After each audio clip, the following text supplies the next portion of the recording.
Hello, this is my video for EDU 525 for the Barriers Project. Um, when discussing the Missouri Leader Standards, I think the easiest thing to point out in terms of barriers on not being able to reach the standards would be to look at um, monetary issues as well as resource issues. Those two are probably going to be prevalent in every standard that we discuss. However, I tried to find solutions um, that kind of think outside the box versus just, not having enough money or the resources in a vague sense to be able to accomplish these standard goals. The first standard is vision, mission, and goals. Education leaders have the knowledge and ability to ensure the success of all students by facilitating the development, articulation, and implementation and stewardship of a school or district vision of learning supported by the school community. So essentially, the goal is for the educational administrators to have a vision for the school, for what they want out of the outcome to be for the students that enter that school, and then to be able to actually implement and that vision into the school after they develop it. So barriers in terms of reaching this goal would be narrow focused administrators, especially on the athletic side. Athletic administrators that might coach a specific sport. They might have kind of a narrow focus on athletics versus having the general focus and broad focus of the entire athletic program. This could be one big barrier on the athletic side. And the solution to this would be that the athletic administrator evenly represent all programs. Ideally, that would mean them not coaching a sport, because the favoritism there is going to be hard not to show when you're spending a couple months out of every school year dedicated to that one sport. That'd be the biggest barrier. Standard two is teaching and learning.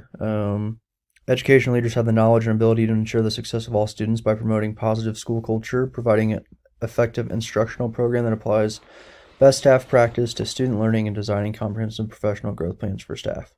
So the idea of this standard is to basically promote a positive school culture and to make sure that the teachers and staff members, as well as everyone at the school, is learning and growing and not just staying stagnant.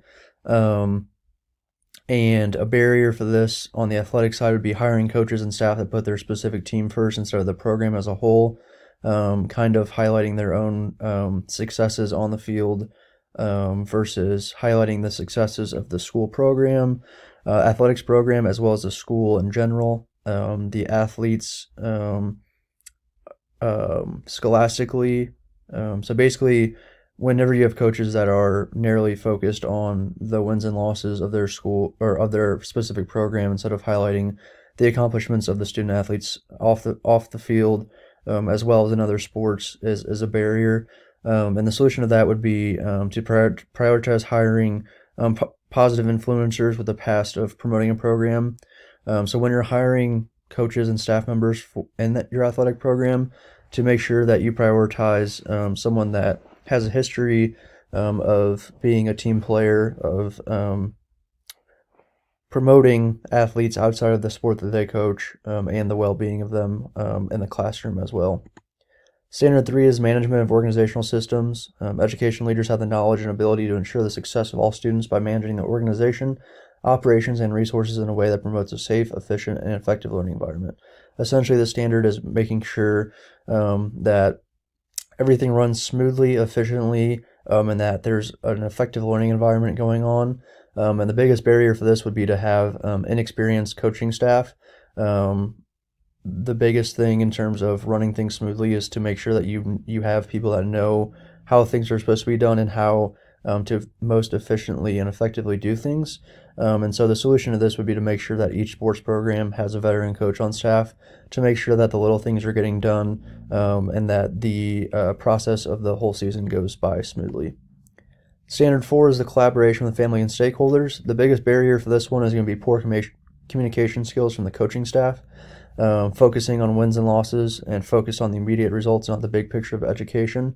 The solution of this would be to audit your coaches on communication with parents and stakeholders within the program and evaluate them each year, making sure that they are doing the little things that you are requiring them that are stated in their contract, such as holding a preseason parent meeting, fundraising, and making sure that they can maximize the program the best that they can.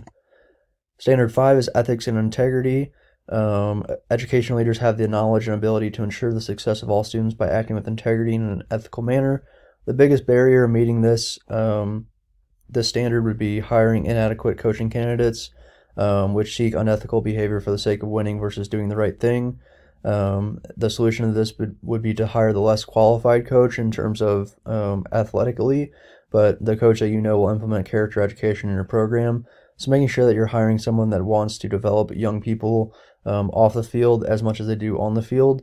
This is a big one in today's society. You see at the youth level a lot, but making sure that you hire coaches and athletic staff that have the best intentions for the student athletes and not just focus on wins and losses. Standard 6, professional development. Education leaders remain current on best practices in education administration in school-related areas as evidenced by establishing a plan for his or her professional development each year. The biggest barrier for this is going to go back to that main point of lack of funding for professional development and lack of opportunity for professional development. The big thing for this for teachers is taking time off of school, their teaching obligations, or their role at the school to leave their obligation to go seek professional development.